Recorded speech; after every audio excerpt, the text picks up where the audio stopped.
Guys, అందరూ ఎలా ఉన్నారు? సూపర్గా ఉన్నారు కదా. నేనేమో సూపర్ ఉన్నా అండి. ముందుగా ఒక లైక్ అండ్ సబ్స్క్రైబ్ చేసుకోండి గైస్. మరిన్ని వీడియో అప్డేట్స్ కోసం మన ఛానల్ మీద ఒక్కనేసి ఉంచండి. అలానే మనం ఈ వీడియోలో auto Vijayashanti serial latest promo explain చేసుకుందాం.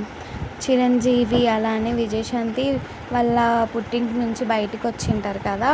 ఈ విషయం వాళ్ళ అన్న వాళ్ళకి తెలియదన్నమాట. అట్లా తెలియకుండానే రాఘవ ఫోన్ చేస్తాడనమాట చిరుకి. ఎక్కడున్నారా చిరు మీరు అంతా అంటే, ఎక్కడుంటాం, నేను మా అత్త వాళ్ళ ఇంట్లో రాజభోగాలు అనుభవిస్తున్నా అని చెప్తూ ఉంటాడు చిరంజీవి. అది విజయశాంతి కూడా వింటూ ఉంటుందన్నమాట. నేను నిన్ను నమ్మను, ఒకసారి వీడియో కాల్ చేయరా అని అడుగుతూ ఉంటాడనమాట. వాళ్ళిద్దరికి ఏం చేయాలో అర్థం కాదు. ఇంకొక పక్క ఏమో విజయశాంతి ఏమో భయపడుతూ ఉంటుంది, ఇంకో పక్క దుర్గా కూడా భయపడుతూ ఉంటుంది. అమ్మో, నేను ఇన్ని మాటలు అన్నాను కదా,